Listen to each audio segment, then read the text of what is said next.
You just got the text message. Your best crew leader is putting in his 2 weeks' notice because a competitor down the street offered him $1 more an hour. Your first instinct might be to match the offer. Heck, you might even think about bumping everyone's pay just to stop the bleeding. But let me tell you a hard truth. Throwing money at a retention problem is like putting a bucket under a leaky roof. Sure, it catches the mess, but it never actually fixes the hole. Good morning, good afternoon, good evening, whatever time it is, and wherever you happen to be right now. I'm Mike Voories, here to help you build a stronger team. Today, we're talking about the biggest myth in recruiting and retention. We're talking about why money alone will not fix your labor problem and what actually keeps your best people from walking out the door. There's a paycheck illusion, right? Business owners tell me constantly that they simply cannot compete on pay. The market's too crazy, wages are too high, and margins are too tight. It feels like a constant race to the bottom. It's easy to blame the market, it really is.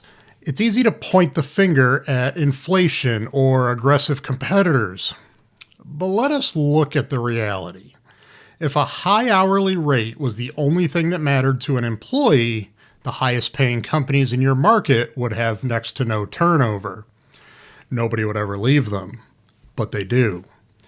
People walk away from high paying jobs every single day. And why? Because a good paycheck does not make up for a chaotic work environment. Money's the ticket to the game. It gets people in the door, it makes them answer your job ad, but it doesn't make them stay. When you give an unhappy employee a raise, what you're doing is you're buying yourself about 30 days of goodwill. That's the sugar rush of a pay bump. For a few weeks, they feel appreciated. But once that first paycheck clears the bank, it becomes their new baseline expectation. If the job itself still frustrates them, that extra $1 an hour will not stop them from answering the phone when a recruiter calls. And you can trust me on this one. I own a recruiting company, and we make those calls every day. The exit interview is a lie, okay? Part of the reason owners believe money is the ultimate fix is because of exit interviews. When an employee quits, you ask them why. 9 times out of 10, they look you in the eye and say, I got an offer for more money. You take that at face value. You write it off as a loss. You tell yourself there's nothing you could do. But here's the reality. More money is the polite excuse. It's the socially acceptable way to quit a job. It prevents conflict. What they're not telling you is the real reason they started looking for a job in the first place.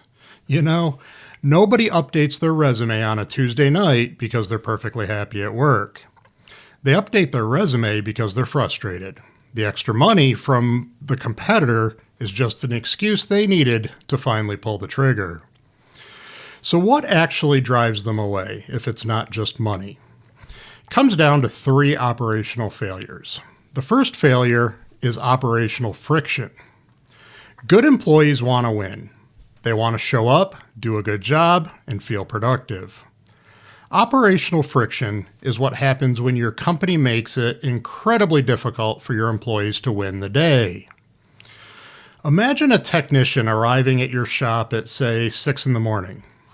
They're ready to work, but their truck has the check engine light that hasn't been fixed. Another crew stripped the good trimmers off their trailer. The dispatch software has the wrong address for their first stop, and the customer's already angry before your guy even steps out of the vehicle.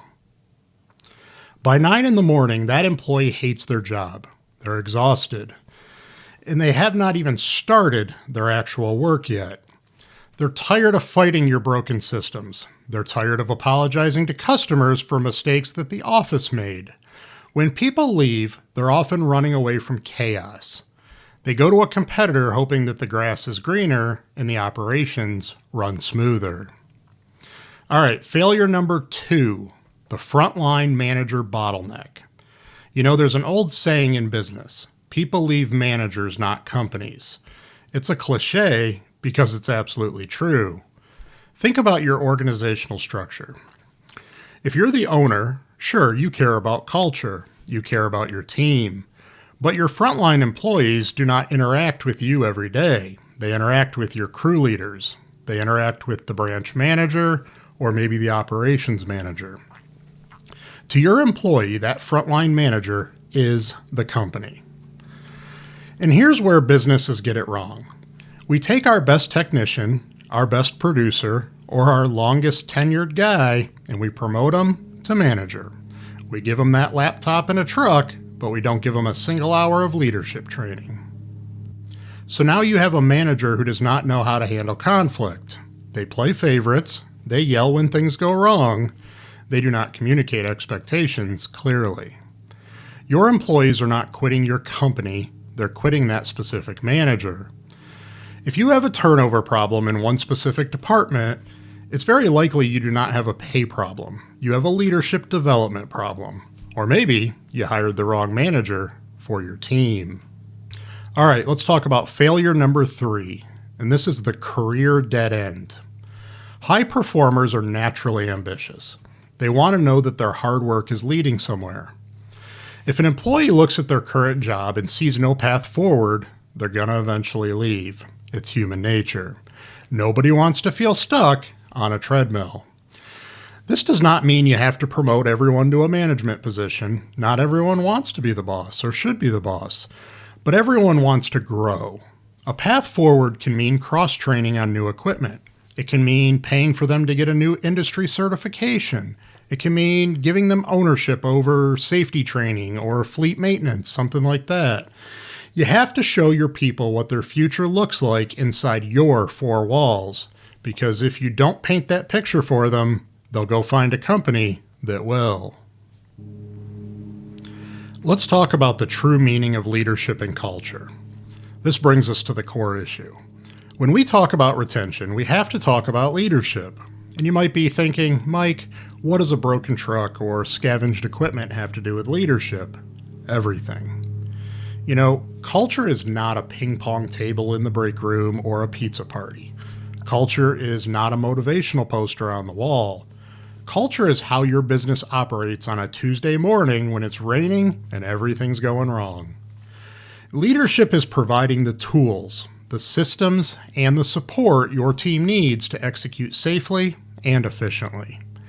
Leadership is having the courage to train your frontline managers and having the courage to remove them if they're treating your people poorly.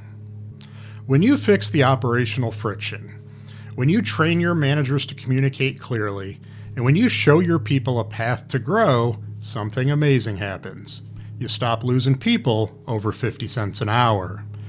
Your employees start to realize that the grass is not greener down the street. They realize that $1 more an hour is not worth going back to a chaotic, poorly run company. They stay with you because you have built an environment where they can succeed. Money can get people in the door. Respect, structure, and a strong leadership keep them there. So here's your call to action this week. If you're tired of the revolving door, you need a new strategy, right? Stop throwing money at a leaky bucket. BR1 helps businesses recruit and retain the right people. And I'd love to talk with you about how BR1 can help you attract leaders that make your company a place people actually want to stay.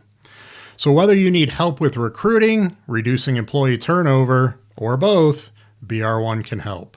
Our contact information is in the description. You know, we share content every week to help business leaders build stronger teams, so make sure you're subscribed so you never miss an episode. Until next week, keep building your stronger team.